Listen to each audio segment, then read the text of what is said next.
नमस्कार, आप देख रहे हैं पॉलिटिकल आइडिया और मैं हूं प्रदीप कुमार। मित्रों, ये बिहार के लिए चुनावी वर्ष है। इसी वर्ष अक्टूबर महीने में, नवंबर महीने में विधानसभा के चुनाव होने हैं और जब चुनावी साल है तो यात्राओं का बाजार गर्म है।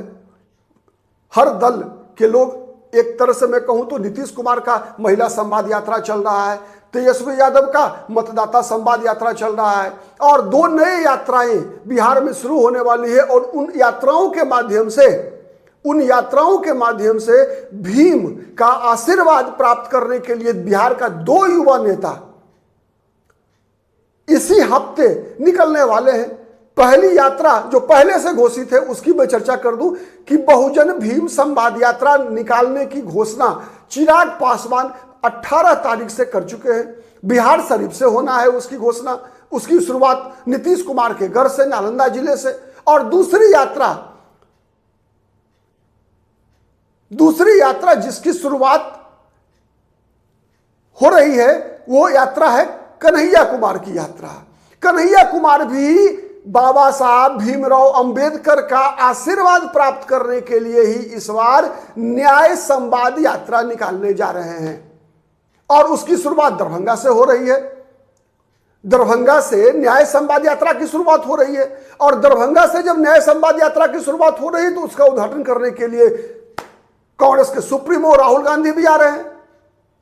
और जब राहुल गांधी आ रहे हैं तो निश्चित है कि यह इवेंट जो है बहुत बड़ा होने वाला है और इवेंट बड़ा होगा तो यह साबित होगा आने वाले 4-5 महीनों के अंदर कि बाबा साहब भीमराव अंबेडकर का आशीर्वाद किसको मिलता है, कन्हैया कुमार को मिलता है या चिराग पासवान को मिलता है।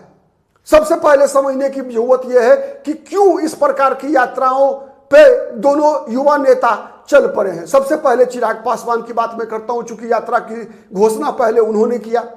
उनके यात्रा का नाम है बहुजन भीम संवाद यात्रा। चिराग पासवान का प्रयास है, उन्होंने अपने दिल की बात कह दी है कि वो उनको बिहार बुला रहा है। बिहार बुला रहा है मतलब बिहार का मुख्यमंत्री बनना चाहते हैं, वो नीतीश कुमार बनना चाहते हैं। नीतीश कुमार बनना चाहते हैं मतलब नीतीश कुमार के पास 15 से 16% वोट है। चिराग पासवान के पास क्या है? 5 से 6% वोट। तो चिराग पासवान अपने 5 से 6% वोट को 15 से 16% वोट में कन्वर्ट करना चाहते हैं, जिससे कि आने वाले दिनों में एनडीए उनको मुख्यमंत्री पद का उम्मीदवार बना ले, या फिर एनडीए नहीं बनाए तो महागठबंधन उसी तरह से मजबूर हो जाए चिराग पासवान को भी मुख्यमंत्री मानने के लिए, जैसे महागठबंधन नीतीश कुमार के सामने नतमस्तक हो जाती है। मामला तो सब वोट का है। इसीलिए चिराग पासवान अपने 5 से 6% वोट को 15 से 16% वोट में कन्वर्ट करने का प्रयास है इस यात्रा के माध्यम से। और उसके लिए सबसे आसान रास्ता चिराग पासवान के पास है कि वो दलित समाज को पूरा एकजुट करें। दलित समाज की आबादी बिहार में 16 से 18% के बीच में है। आपको पता है एक जमाने में रामविलास पासवान, चिराग पासवान के पिता, बिहार के पूरे दलितों के नेता हुआ करते थे, लेकिन नीतीश कुमार के सोशल इंजीनियरिंग से रामविलास पासवान भी प्रभावित हुए। जब दलितों के नेता रामविलास पासवान को नीतीश कुमार ने केवल पासवानों का नेता बनाकर छोड़ दिया, क्योंकि नीतीश कुमार के सोशल इंजीनियरिंग के कारण दलित में केवल पासवान के अलावे और सभी जातियों को नीतीश कुमार ने महादलित घोषित कर दिया। महादलितों के लिए कई सुविधाओं की घोषणा की, पासवान को उन लाभों से वंचित रखा बहुत दिनों तक।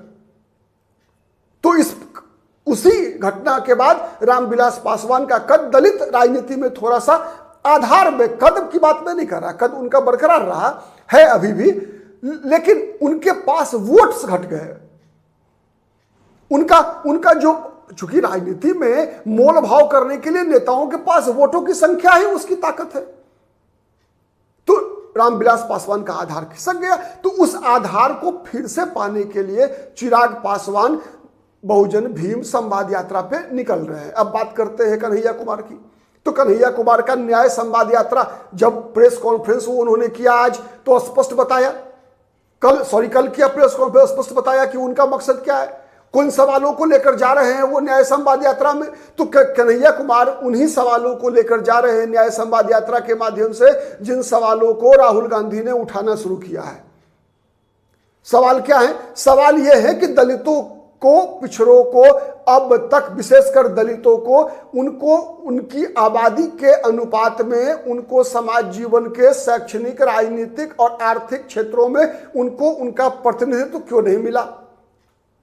और इस सवाल को उठाते समय कन्हैया कुमार ने चर्चा किया कि निजी क्षेत्र में कब आरक्षण मिलेगा, न्यायपालिका में कब आरक्षण मिलेगा, कब से केंद्रीय सेवाओं में जितनी आबादी है दलितों की उसके आधार पर उसके अनुसार प्रतिनिधित्व क्यों नहीं है। तो इन सब सवालों का जवाब, जिसका जवाब राहुल गांधी ढूंढ रहे हैं, बार बार संसद से लेकर सड़क तक उठा रहे हैं, सरकार के सामने नरेंद्र मोदी को कटघरे में खड़ा करने का प्रयास कर रहे हैं, उन्हीं मुद्दों को लेकर राहुल गांधी का बिहार में सबसे बड़ा लेफ्टिनेंट कन्हैया कुमार निकलने वाला है यात्रा पर।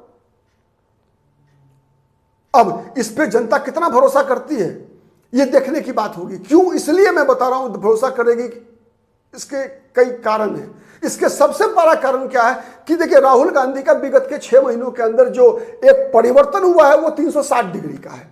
क्यों, इसलिए कि आप देखिए दलितों और पिछड़ों के लिए जितने भी सुधार और सुविधाओं की राजनीति देश के अंदर हुई, सब गैर कांग्रेसी शासनकाल में ही हुआ। और प्रायः हर बार कांग्रेस उन सभी परिवर्तनों को रोकने का प्रयास करती रही। उदाहरण के लिए मैं बताऊं, सबसे पहले 1951, अच्छा सबसे पहले आप इस बात को समझिए कि बाबा साहब भीमराव अंबेडकर और जवाहरलाल नेहरू के बीच कितना बड़ा मतभेद हुआ करता था कि कई मुद्दों पर इस प्रकार के मतभेद थे कि जवाहरलाल नेहरू किसी भी कीमत पर बाबा साहब भीमराव अंबेडकर को चुनाव जीतकर लोकसभा में आने देना नहीं चाहते थे। यह सबसे बड़ा उदाहरण है। उसके बाद 1951 में जब पिछड़े वर्गों के लिए पहली बार उनकी आर्थिक सामाजिक स्थिति जानने के लिए एक आयोग का गठन हुआ जिसका नाम था काका कालेलकर आयोग, और उस काका कालेलकर आयोग गठित हुई 51 में, 53 में रिपोर्ट आई, 55 में जवाहरलाल नेहरू ने यह कहते हुए उसको रिजेक्ट कर दिया कि it should be kept in the dustbin, मतलब इसे डस्टबिन में रखा जाना चाहिए, यह किसी काम का नहीं है। तो नकार दिया जवाहरलाल नेहरू ने। फिर 1979 में जनता पार्टी की सरकार बनी देश में, तो मंडल आयोग का गठन हुआ। मंडल आयोग गठन होने के बाद तुरंत मोरारजी देसाई चुनाव हार गए। 80 में सरकारें हट गई जनता पार्टी की। उसके बाद इंदिरा गांधी लौट कर आई, प्रधानमंत्री बनी, लेकिन इंदिरा गांधी ने उस पर धूल फांकने दिया, उस पर कोई कार्रवाई नहीं हुई। 89 तक इंदिरा गांधी और राजीव गांधी प्रधानमंत्री रहे, वीपी सिंह चुनकर आए, वीपी सिंह ने जिस किसी भी कारण से हो लेकिन मंडल आयोग की रिपोर्ट को लागू कर दिया 89 में। और उस रिपोर्ट के लागू होते ही राजीव गांधी ने कितना कड़ा विरोध किया।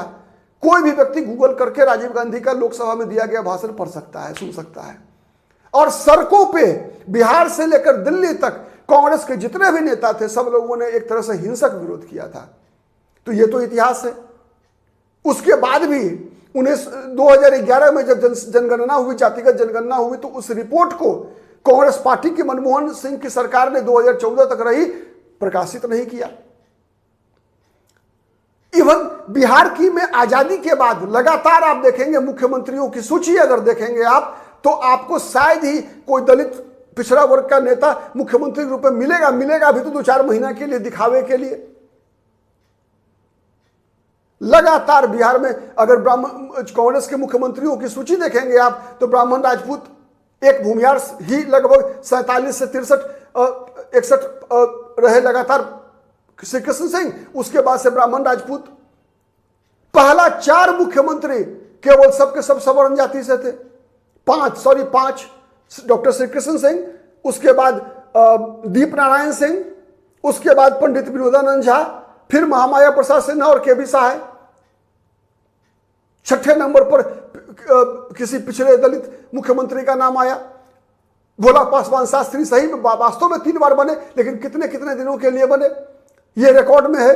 तो इसलिए कांग्रेस ने क्या किया ये सवाल नहीं है, लेकिन आज ये जरूर है कि कांग्रेस पार्टी दलित वोट बैंक पर निशाना साध रही है और किसी भी कीमत पर दलित को अपने साथ जोड़ने का प्रयास कर रही है। कई बार कांग्रेस के नेता इस बात का बयान देते हैं कि तेजस्वी यादव मुख्यमंत्री के रूप में स्वीकार नहीं है। पप्पू यादव ने स्पष्ट कहा कि राजेश राम को मुख्यमंत्री बनाना है मुझे, दलित को मुख्यमंत्री बनाना है मुझे।